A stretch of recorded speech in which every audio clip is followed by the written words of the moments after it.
Should we What else get we got? into Anything? questions? Yeah, Oh, we got questions. Yeah. That's on the Not Our Finest Hour account. yeah. There was a bunch of questions All on right. the one sticker that we. Um, Yeah. I we still have trucks hauling snow tonight from that storm. Oh, really? That Wow. is it is insane. I started thinking that it's actually better. Like I honestly started thinking that it's potentially better to be the hauler of the snow than the plower of the snow. Like this Absolutely. storm happened like Absolutely. what 12 days ago. Yeah. Well, a while back now. Like it was at least 12 days ago, and What's we had three trucks hauling snow last night. Wow. oh, We've what's hauled your snow. waiting period to get paid on snow hauling? Is it 30 or is it It the depends. typical? 30 days Well, usually. that's not bad. I Yeah, could wait and 30. and the some of the guys, if it's a smaller job, they pay us right away. Right Um, on. That's great. like if it's we went and hauled snow for a guy on Sunday, and I don't know, his bill was like 2 grand, and he sent us payment immediately. Hmm. Everyone we deal with snow, like every single person we deal with hauling snow, they are all amazing at paying. They all pay like on 30 days. They all pay on time. They're all Wow. phenomenal. I love the snow crew we have. They're great. Like the guys that we work for. I'm thankful that they always trust us with their because it's a very timed thing. Like it's if Oh, you like it's very it seems not, but like these guys they have to move this stuff contractually and they can get in a lot of trouble if they don't. So, them trusting us to be out there with them every night and supply it means a lot to me that they all trust us with it. It's important. It's not a minor thing for them. So it's good. I love the snow thing. It's great. But to think that we're still hauling snow, like I don't know when that storm was, like 12 days, and it's supposed to pour rain tomorrow. yeah. Seems, but yeah. And the only damage we did to the trucks was I ripped the fender off one of the trucks the other night. But that was 100% me. Like I just dough headedly. I backed up on a bit of an angle, and the truck was. They get loaded with loaders, so sometimes the snow is like a lot on one side. And the bin Mm, trucks, because they push from the center, are very susceptible to how they're loaded. It's mm. different than a center hoist. And when it went up, the box came over a bit because I was already on a bit of a slope, and it caught the tarp by the corner No. of the box. So because on the bin trucks, the tarps aren't attached to the dump body. Like on a big dump truck, the Yeah. tarp is attached to the dump body. Mm. And so Yeah. the box caught it and started going up, and then of course the tarp is attached to the truck by the fender, so it ripped the whole fender off. So the fabricator guy was supposed to put the truck back together today. Hmm. I don't know if he did or not because he's old and he doesn't work in the cold. So I don't know if it was too cold for him. He was supposed to fix it yesterday, but he didn't do it because he got to the yard and was like, "This is too cold. I'm going home. I'll see you later." And I was like, "Well, bro, you're like 70 and you're retired, so I got no leg to stand on." But anyways, Hmm. yeah, we're still moving snow. Did you? I found the questions. Okay, perfect. All right. TGND landscaping. Did it ever occur to you guys that your Dominican listeners are actually landscapers on vacation? I thought that was a given. I think it did come Uh, up in one conversation on the episode, but I think I'm it's better to think that we've got an international audience and people are really into what we're talking about. And I'm I'm headed to the Dominican Saturday morning with Kelly. I will walk the streets and I will find out how famous we are down there and if it's locals that know us or if it's landscapers on vacation. I can tell you they don't care all that much about landscaping or hardscaping in Dominican Republic, from what I've seen, but do they care which about isn't moving much, snow? which isn't much. Yeah, they might care about moving snow. They definitely care deeply about the snow movie. It could be landscapers on vacation, true. Yeah, But I'd like to think we're in with the Spanish. I like to think the same thing. And speaking of the Spanish, OZO Construction asks, should I import some Spanish laborers for $26 an hour? Uh, I would if I could. I can't. I've never looked that closely into it, but I've always wanted to. Hmm. Like I see how hard they work for other companies. every everyone I know that has sourced labor from alternative countries. I'm trying to say this in a politically correct way. Alternative labor pools. Alternative labor pools. I don't know anyone who's had. I mean, there's always. I know people who've had the odd unsatisfactory experience with the odd person, but I think that that would be true of any. But Yeah. I think I've in had some unsatisfactory laborers from here. So oh God, hundreds of unsatisfactory experiences with people from here. yeah. So everyone I know really feels like, in general, that labor pool is dedicated, loyal, and hardworking. Um, and if you work to get through the language barrier with, and I have spent a lot of time working with people from the Middle East and people from South, and I have never had anything but a really good experience. And in general, I've always enjoyed spending time with them, and they work hard and they want to work. So that I would think if you have an opportunity to bring qualified, some good qualified people to the table, that you should do that. That would be my step out. I would just tell you to make sure it's legal so you don't end up in jail for some fucking human trafficking shit or something. But check your fucking paperwork. That would be my There's some red tape for that around here. Like you have to be able to house them and stuff like that. And I don't know what else you have to do for them, but just makes it a little more difficult, I think, here. You got a shop yard with. Hmm? Didn't you used to live there? Yeah.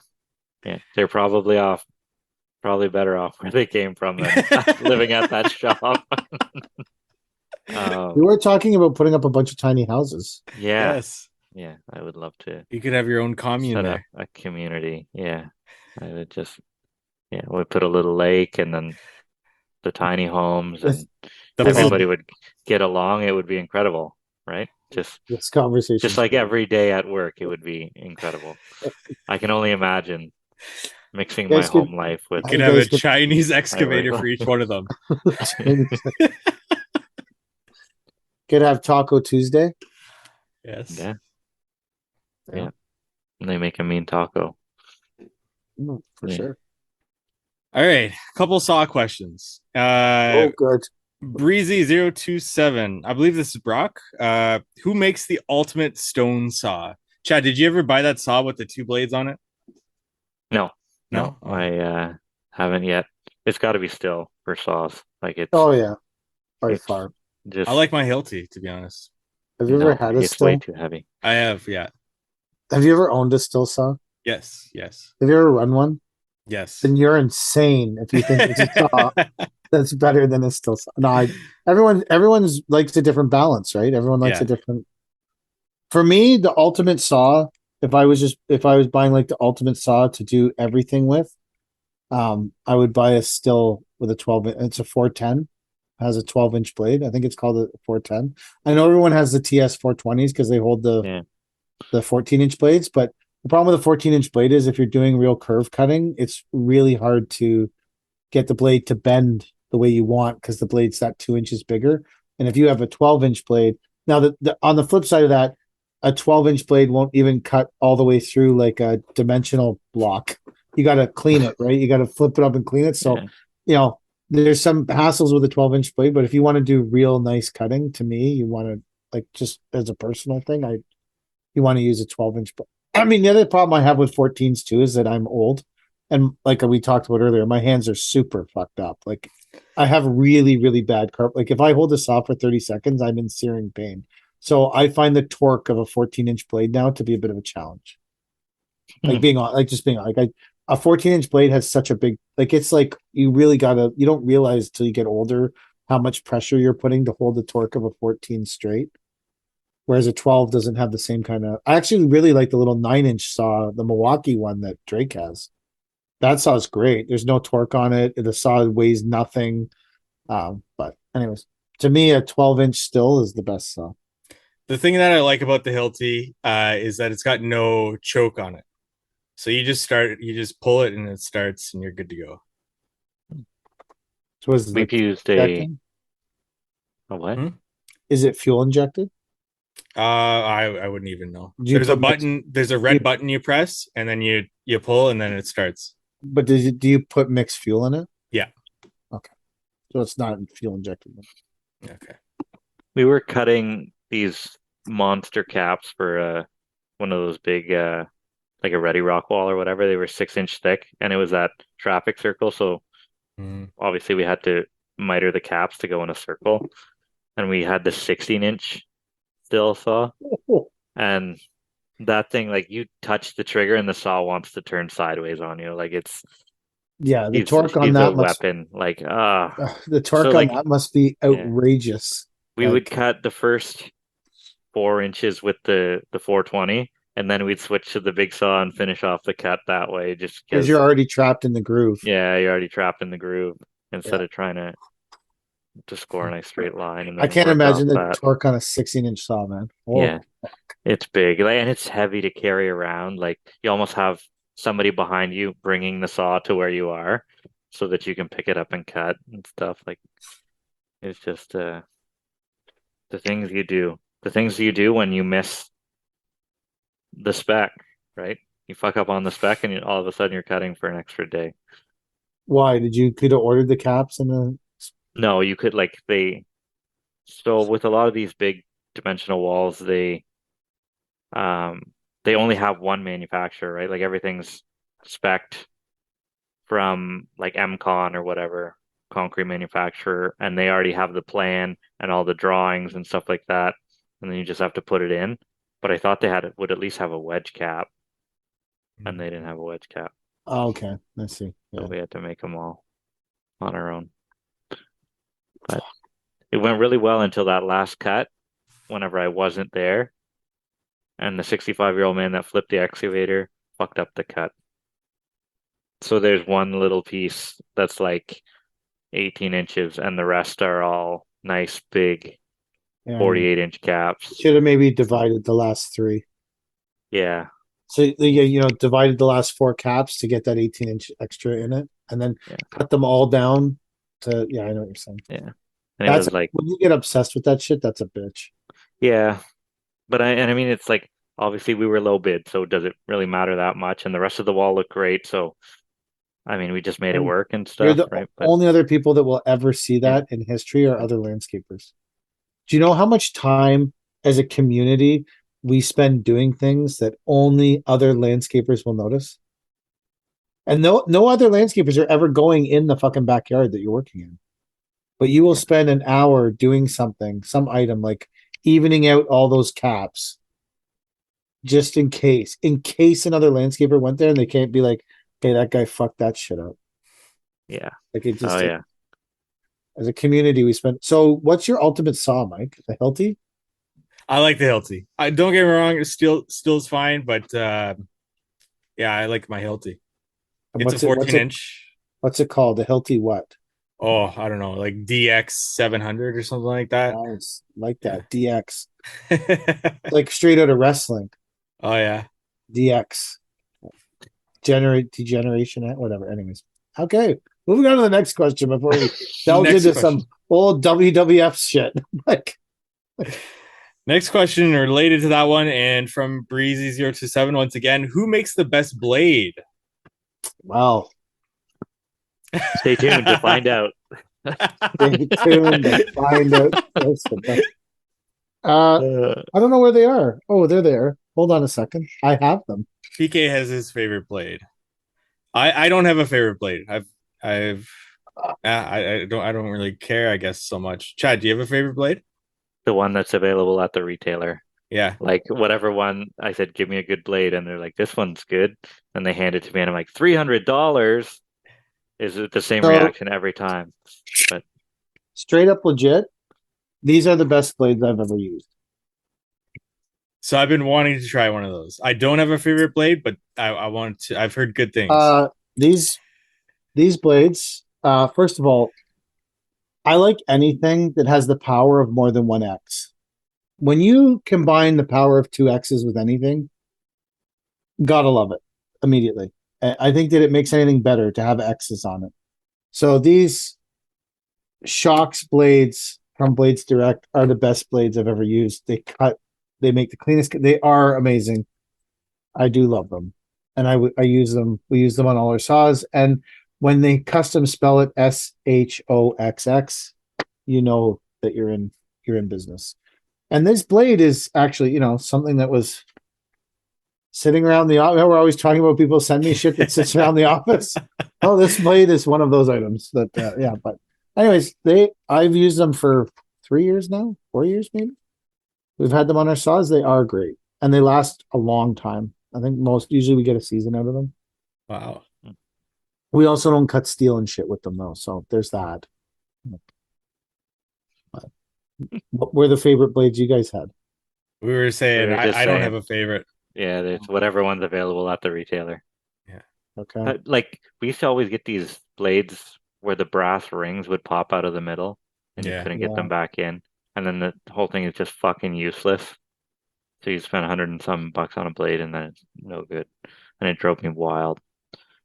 But anyway, that problem hasn't happened in a while, so we're good. So that's the blade I use. Next question, Mike. Shocks blade. Final question that we have here from Final Barry question. _ landscapes. 3/4 clear or granular A for regular paver base? It depends what your drainage is like, Yeah. right? Like that's I have big never deciding I factor. have not used granular A on a residential project since 2003. Really? I fucking hate granular. I don't use it for Wow. anything ever. Commercially, I've used it a lot because it's the spec. Right. But on a residential project, I have not used granular A as any kind of base in I don't know, 20 years maybe. It's a long time. Long time. So no concrete sand either then in that time. No, You fuck just concrete. pure open graded base. We used to use, before we switched to open graded base, we did granular A and natural screenings, which is like a sandy based screenings. It's not like limestone, it doesn't go hard. It is more concrete sandy, but there's more substance to it. So it doesn't like dry up and blow away instantaneously. I don't remember ever really, really using, I mean, I've used concrete sand because it was a spec. But I don't remember ever voluntarily using it much. We always used, like when I started, we always used granular A and natural screenings. And I've done jobs with limestone because it was spec too. Like, whatever. People used to spec it. But granular A and natural screenings were always our kind of, because they drain, right? Yeah. They were always our go-to. But I would say since 2003, I don't think I've used granular A in a residential project once, ever. I wouldn't even buy it. It's junk, mush, crap. I don't know. It's just not for me. It's just because if it rains, I don't like things that cause hassle. Yeah. And 3/4 clear never causes hassle. If it pisses rain, whatever, water goes through it. You don't end up with like these slop piles of mud everywhere, or I can't work on your project for 5 fucking days because it rained at an inappropriate time. Or that's why I got no tolerance or patience for granular. And it's never led me down a bad path. Like all these problems these people talk about, like you created a bathtub, or I don't know, like some sand company was all about this a couple of years ago about, the drainage and this and the drainage that. And I'm like, fuck off. I've never had a problem. 25 fucking years. I don't give, maybe it could be a legit thing. This never happened to me. I've just been really lucky. 2000, 20 years, 2,000 patios. I've just been really fucking lucky. This is actually a huge problem. We need to make it was probably because someone's sand wasn't fucking hardening, so they went to all the shit of a fucking 3/4 clear. The thing that I find interesting now is because we deliver a lot of aggregates to people's clear stone now, like we used to just buy 3/4. I've always just bought 3/4 clear, slammed it in, right? Now people are like, I need a load of HL3. Then I got to get a little HL6 in there. No one buys 3/4. It's HL3, HL6, HL3, like it's like holy, like there's a whole world of all these, and I'm like, who gives a shit? Buy 3/4 clear, slam it in. But I guess these people have done a better, deeper look into it than me. They're younger, they know more, they're smarter, and so they maybe HL3 and HL6 is the way to go. Suppliers around me now, some of them are already like this, but some of them have switched to this. It's 3/4 clear, but the majority of them are rounds, so it's not like 3/4 crushed, but it's like what you would throw in a window well or something like that. I So, would use that for a patio. oh, never, never, and I'm talking it's angular, become real yeah, three it's quarter become clear. really hard now to find it in my area. 3/4 clear. So what do you use? HL6? Well, I request one of my suppliers that I don't normally purchase like the paver products and stuff. They've been the only one that have listened to me and I've actually brought some of the actual stuff in for me. So there was a shortage of 3/4 clear last year. Was there? Yeah, at the pits. That I don't like because they crush, they get like all the sales they think they're going to do, and then they crush that much for it or something. I don't know. It's a complex thing going on in gravel pits. But most of like where we get 3/4 clear from in our area, and I don't know if that would be true for kids, comes from Brecken because there's limestone quarries up there. Mm. So like I sent trucks up there a couple times there, and like our local supplier also ran out of 3/4 clear in the bins sometimes. So Wow. and then we used we had to deliver like HL6, and then those people wanted it's all of it is clear stone. I don't I don't know the finite. I don't know why. I know people use HL3 around those fiberglass swimming pools. Probably because it's smaller, but it's not HPB. And HL6 is it's just a bigger variation of sizes than 3/4 clear is. Just, I don't know. So it's a complex situation. We just, but yeah, I haven't used day gravel on a residential patio in a lot. Not because it's bad. I think it's more than accepted building method. I just hate wet shit that doesn't dry. I'll use a gravel with front walkways if it's being done at the same time as the driveway, if they're getting asphalt driveway, and I'll use it on some retaining walls.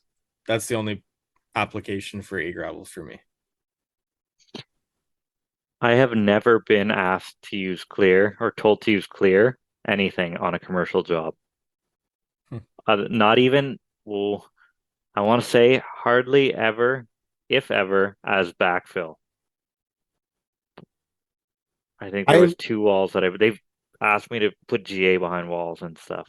Oh, really? Yeah, and these are engineers that are designing these things, right? Like someone is not up to they don't have the same thinking pattern that we do. Right. One time we did for leads points. Do you guys know what, Chad? You probably know about leads. Nope. Leads. So well, leads is like a rating on your building. You can have a gold leads. You can be gold standard, silver standard, bronze. I know it's a bunch of standards, and basically is how environmentally friendly was your building to build, and how environmentally friendly. It's called, and you get leads points for whatever you do, right? That's the same system that measures how much brick waste you have and all that stuff. It measures waste for everything. Yeah. Okay. So the spec was crusher run, compacted, then permeable pavers filled with HPB. And so like I'm there going, okay, this is crusher run. This stuff is going to pack into like cement. It is not permeable in any way. 3/4 crusher run. Like it's not. And they're like, yeah, whatever. Just then put down limestone, lay the permeable pavers, fill it with HPB. Because we need the leads points, it has to appear as though those pavers are permeable. Now this was a road. This was like 30,000 square feet of pavers. This is not a small project, right? And I'm like, okay, this is going to suck because the water is going to go into the crusher run through the HPB. It's not going to sheet off like if it was full of concrete sand. And they're like, no, this is what you're doing. This is the spec. I said, okay, well, I'm not responsible for this. This is bullshit. So we did it. And as soon as they got the leads point and they got it stamped, immediately, like Fafari came in and paved the road right over top of the permeable pavers. I wonder how much money they were credited from who? The government, I'd assume. Yeah, it was a government, and it was a government build. So yeah. And then they were concerned about because they get judged by the amount of weight of waste they throw away.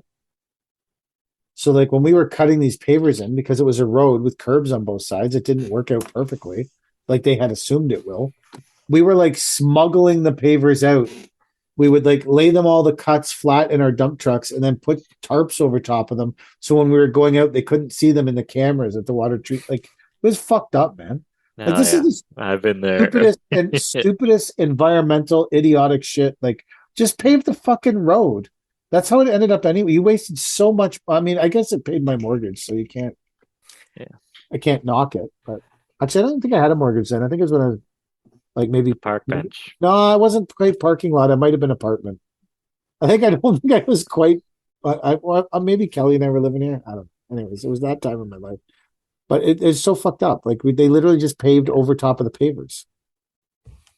They didn't even rip them up. whatever. They just I paved it. I wonder how the paving company felt about that. They loved it. You know, you think that's okay? Yeah, I guess it's. I've poured concrete over pavers, but I've never paved over pavers. Didn't you say you were going to put foam down and then pour your concrete floor in your Yeah, shop? yeah. So on my big shop, um, I've got an interlock floor and then foam and then 6 inches of concrete. And there's not a single crack. We've had the triaxle in there, the tandem's been in there, all the shovels have been in there. Like it's held up really well. Mind you, we cured it for a month, but just flooded it for a month. But Did you cut relief cuts in it? oh yeah, that was a hell of a day. Just me by myself, hunched over the saw Why didn't you use the one with the fucking wheels? because it did because it's missing that bolt, Oh yeah, right? yeah. So it wobbles all the time. So anyway, it looks great. The floor looks great. There's maybe one line that's not razor straight, but I'm the only one who ever notices it. And they all get filled with shit anyway. So Yeah, you can't. All the relief cuts just get filled with dirt. So yeah, there yeah, is no. yeah. You got another topic, Mike? No, that was the last question. I'm just looking through my questions to see if we've anything to end the show with here because we're in our dying minutes. You guys, Dying minutes of the show. Dying minutes. did you The guys have dying any other minutes. topics you wanted to cover? I want to say how upset I am that I'm not at Con, what is it, Con Expo, Con On something, egg. Con Ag, whatever it is. That Yeah. looks fucking phenomenal. Yeah. Like everybody just looks like they're having the time of their life. And you can tell like what's important to who by their stories, right? Like it's neat. It's really neat. Uh, they Caleb posted a video outside of all the cranes standing straight up in the air Yeah. today. That was pretty fucking cool. I was like, Yeah. that's pretty neat. That's pretty neat. Have you It's seen the simulators where no, you can test a bunch of different pieces of equipment from like one simulator and it actually Really? gives feedback in the chair. So like Hmm. if you're driving a truck around a job site, it hits bumps and your chair is actually moving and stuff. That was on Sutton's stories with Scheller on it. And you can do a bunch of different pieces of equipment from the same chair, same controls really. and everything. It's pretty cool. Yeah, that would be neat. I'm And then definitely gonna that brings in try and like go. remote, right? Remote operation to be able to do that from your home while your piece of machine is moving around on site. God. Wow, can you imagine? You're They uh only do that show every 3 years though. yeah. Yes. It's not a like a yearly. It's every Maybe 3. that's better though, right? Because It's a instead of bigger deal. going half-ass every year, you just go full force every 3 years. Bring Yeah, your best. Yeah. And because it's I think actually not warm in Vegas in the winter. it's Oh, warmer than it is here. Uh, well, not. I've been to Vegas in the winter. It's not warm. at night it must be cold because it's a It desert, doesn't. right? Yeah, yeah. Yeah. The pools and stuff aren't open in in the winter. Like Hmm. I do have a question on that. How long do you think until outdoor living spaces are 3D printed? And do you even think that's going to happen? Uh, I don't even know what that is. So they're 3D printing houses now with concrete. So you know a 3D printer, right? Yeah. And yeah, you can have. Well, they're doing that with houses now. They're 3D printing houses with concrete. How does yeah, that? but it's just like the shell though, right? Like you still have to do all the finishing and stuff. Yeah, it's like the exterior shell. So what? You Uh, bring a printer there and feed concrete into it? Yep. and then the printer just does its thing. It just pumps the concrete into, and yeah, makes you a house. I think not in our lifetime.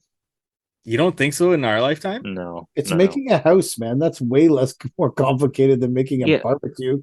yeah, but once the house is done, what are you gonna do? Bring in your mini printer 2 years after the house is built, shuffle it through the 3 foot gate to get it to the backyard to build a shitty form for you that you're gonna have to veneer anyway?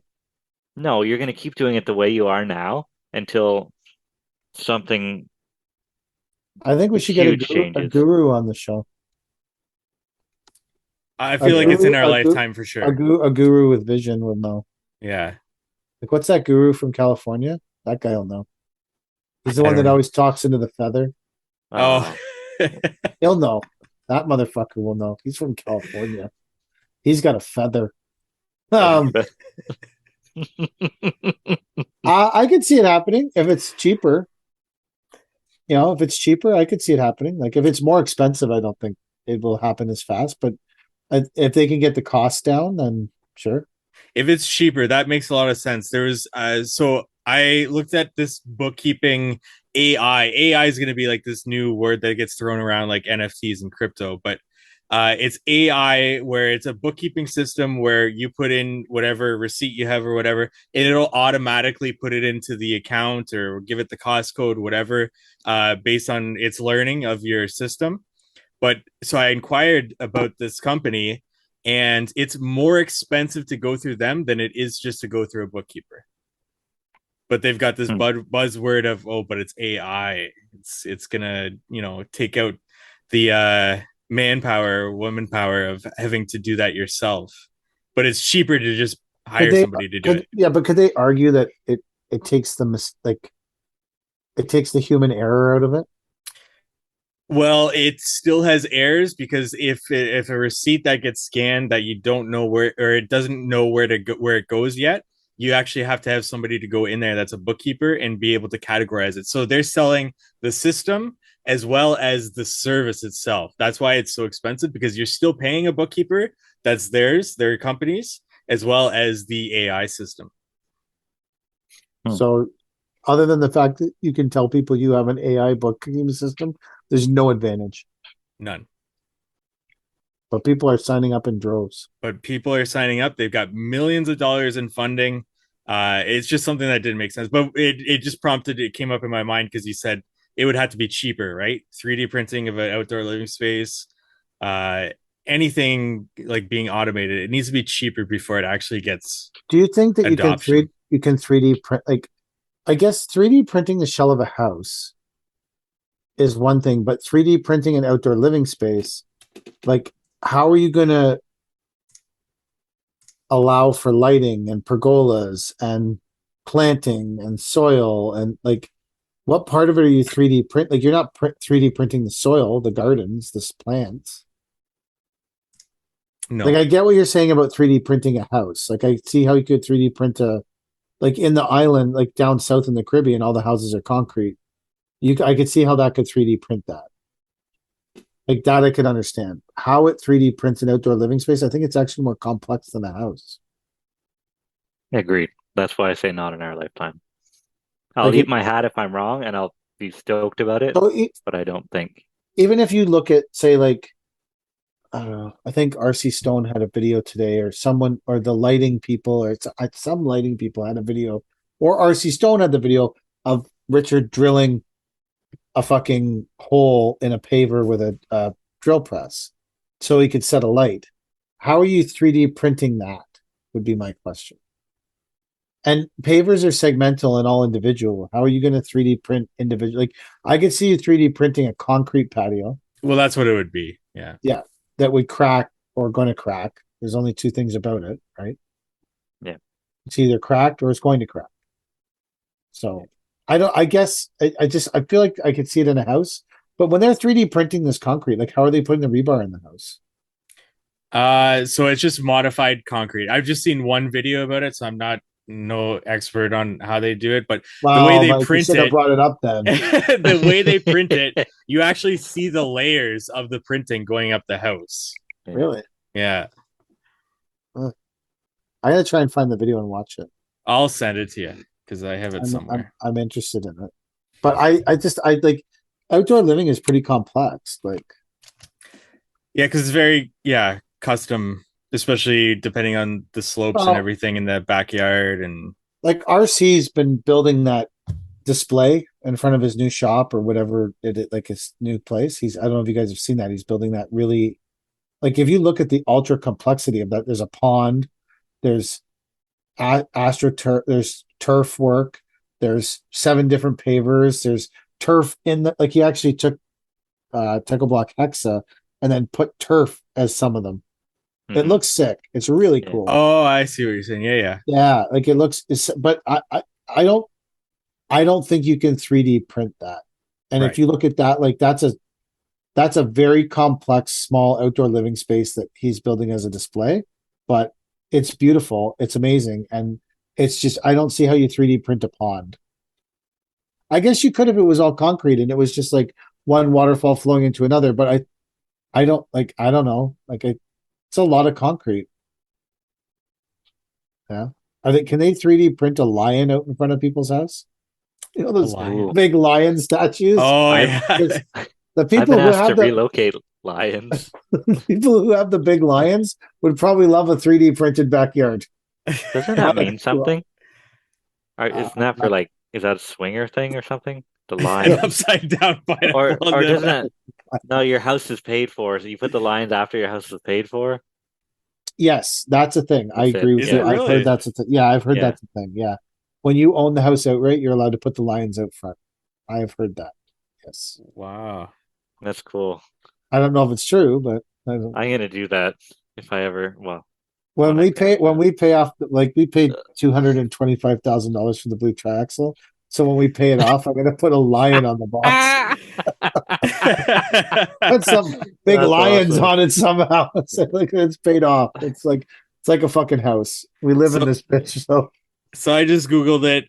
In China, they act as guardians, defending homes against accidents and thefts. For Buddhists, lion statues are said to bring peace and prosperity, while in Italy, they symbolize power and prestige. But in Quebec, homeowners traditionally place 1 or 2 lions in front of their house when their mortgage is paid off. So it's I'm gonna put 2 Chinese excavators at the front of my yard.